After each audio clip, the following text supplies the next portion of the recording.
1992 yılının Ağustos ayında savaşa dönüşen Gürcü-Abhazya çatışması, Sovyetler Birliği sonrası dönemin en karmaşık ve uzun süren anlaşmazlıklarından biridir. Bu çatışma, Abhazya üzerindeki mülkiyet hakkına dair, kökleri Sovyetler öncesine dayanan bir anlaşmazlıktan kaynaklanmaktadır.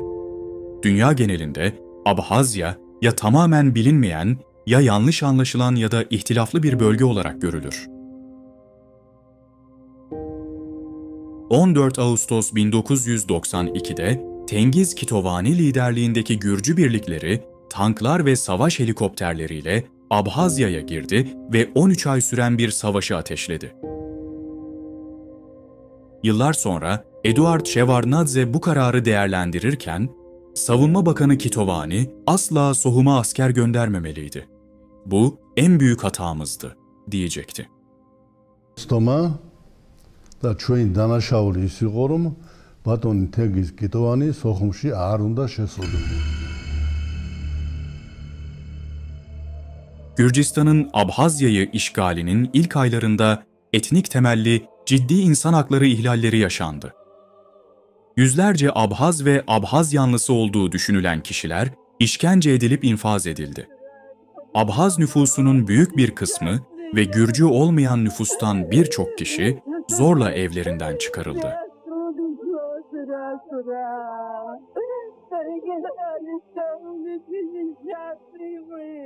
Abhazya Devlet Arşivleri ve Tarih Enstitüsü'nün kasıtlı olarak yakılması, Gürcistan'ın Abhaz kimliğini silme niyetinin açık bir göstergesi oldu. Bunun yanı sıra ülkenin altyapısı, tarım alanları, sanayisi ve tatil beldeleri büyük zarar gördü. Devlet Başkan Yardımcısı Alexander Ankvab, savaş sonucunda meydana gelen zararı en az 13-14 milyar dolar olarak tahmin etmektedir. Çatışmanın en başından beri Batı, bu savaşa ve Abhazlara karşı bariz bir çifte standartla yaklaştı. Gürcistan Devlet Konseyi birlikleri, beklenmedik bir şekilde Abhaz kasaba ve köylerine saldırdığında, Batılı ülkeler Abhazların çağrılarını görmezden geldi. Çatışmayı hemen Gürcistan'ın bir iç meselesi olarak ilan ettiler ve düzeni yeniden sağlamakla yetkili tek meşru otorite olarak Gürcü hükümetini tanıdılar. Abhaz hükümetinin acil yardım çağrılarına rağmen, dünya büyük ölçüde Abhazların karşı karşıya olduğu yok olma tehlikesini görmezden geldi.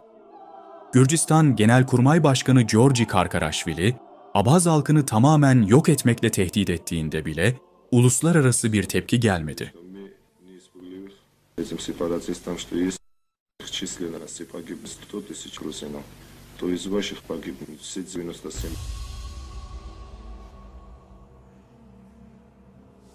Aksine Karkarashvili, Savunma Bakanlığı'na terfi ettirildi.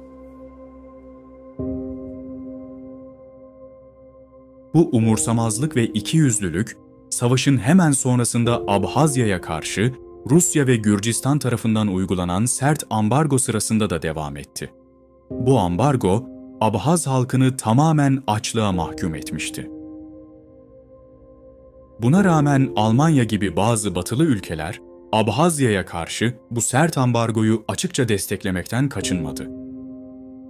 Çeçenler, Rusya'ya karşı verdikleri haklı mücadele nedeniyle Batı'nın sempatisini kazanırken, Abhazlar, hayatta kalma mücadelelerinde büyük ölçüde göz ardı edildiler. Çünkü rakipleri, Batı'nın tercih ettiği söyleme uymuyordu. Bu arada 94 yılı Aralık ayında Rusya Çeçenistan'a saldırdığında, Gürcistan Devlet Başkanı Shevardnadze'nin Yeltsin'i açıkça destekleyen ilk kişilerden biri olduğunu belirtmek gerekir. O dönem Shevardnadze, agresif ayrılıkçılık olarak nitelendirdiği her türlü hareketin ne pahasına olursa olsun, bastırılması için ortak çaba çağrısında bulunarak Ruslarla birlikte hareket etti.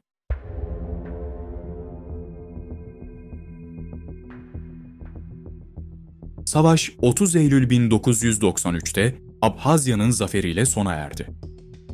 Ancak tüm savaşlar gibi bu zafer de büyük bir trajediyle gölgelendi. Her iki taraftan da binlerce kişi hayatını kaybetti. Abhazlar, Abhazya'daki toplam nüfuslarının %4'ünü kaybettiler. Bu, ABD nüfusu açısından 12 milyona eşdeğer bir rakamdır. Her Abhaz ailesi en az bir üyesini bu savaşa kurban verdi. Ayrıca Kuzey Kafkasya ve Abhaz-Çerkes diasporasından gelen birçok gönüllü de anavatanlarını savunurken hayatlarını kaybettiler. Savaş sırasında Abhazya'da yaşayan birçok Gürcü, işgalcilerle birlikte savaştı. Savaşın bitiminde bazıları bu nedenle, bazıları da yaşadıkları korku nedeniyle kaçarak kendi ülkelerinde mülteci durumuna düştü. Savaşın hemen ardından Abhazya, Rusya ve Gürcistan'ın öncülüğünde sert bir ambargo ile karşı karşıya kaldı. Bu arada Gürcistan, Abhazya'yı zorla geri almaya birkaç kez teşebbüs etse de başarılı olamadı. Birleşmiş Milletler'in arabuluculuğu ve Rusya'nın gözetiminde barış müzakereleri, Abhazya'nın siyasi statüsü gibi konuların tartışılmasına yeniden başlandı. Savaş öncesinde olduğu gibi, Abhazya liderliği başlangıçta açıkça bağımsızlık talebinde bulunmadı. Abhaz tarafı, Gürcistan ile konfederal bağlar kurulması önerisini devam ettirerek, ulusların kendi kaderini tayin hakkı ile egemen statüye sahip eşit haklar konusunu vurguladı.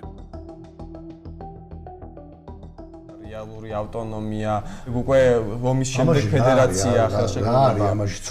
არა, კარგია. ეს რომ მოითხოვონ, დღეს კარგია თქო, და რატო არ მივეცით რეალური ავტონომია? ხო და მე მაშინ რატო არ მივეცით თქო, აი ამას ვამბობ. რატო არ დათანხმდა ქართული მხარე ესეთ შეთავაზებებს პირიქით მომხრევა, კარგად მომიქეცი. ქართველების დიდი ნაწილი მაშინ ცოტა სხვა ხასიათზე იყო და სხვა განწყობის იყვნენ აფხაზების მიმართ. Gürcü yetkililerin bu öneriyi reddetmesi üzerine Abhazya 1999'da resmen bağımsızlığını ilan etti. 2008 yılında ise ilk defa Rusya tarafından tanındı. Şu an Abhazlar için Gürcistan ile herhangi bir birliktelik kurulması tamamen gündem dışıdır.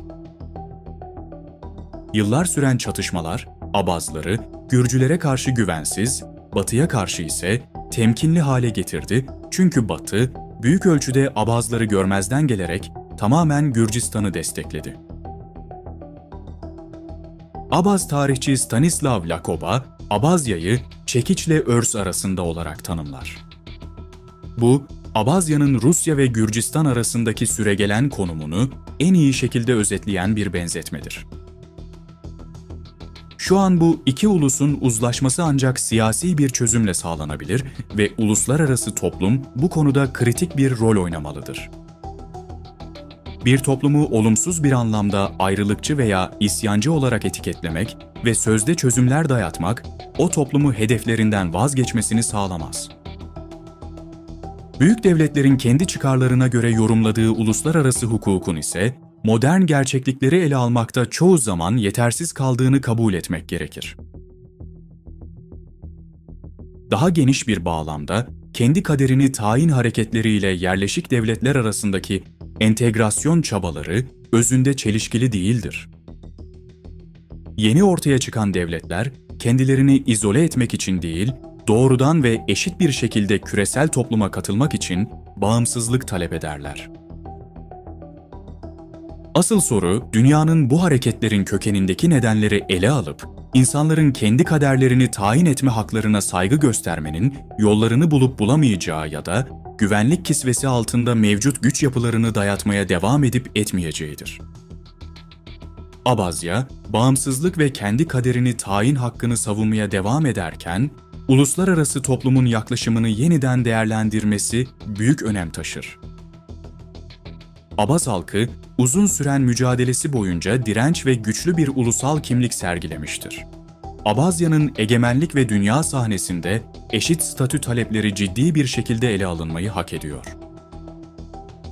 İleriye dönük olarak, dünya bu çatışmaya adil ve kalıcı bir çözüm getirmek için Abhazya'nın meşru bağımsızlık taleplerini, benzersiz tarihini ve kendi kendini yönetme yolunda yaptığı fedakarlıkları göz önünde bulundurmalıdır. Bu gerçekler kabul edilmedikçe bölgede barış ve istikrar sağlanması mümkün değildir. Hartapsua azreyitbu haştım. Hara azgi hikumlayın. İzkuz harahav адунеи зегьы аҿы еиԥш ҳаргьы азин ҳамоуп ҳаԥсадгьыли ахақәиҭреи рзы ақәԥара. Ҳара ҳзышьҭоу анцәа ду иҳаҭәеишьаз уи ҳнапы ианиҵаз ауп. Ус анакәха, ҳара аиааира ҳгоит, абри зегьы агәра жәгарц.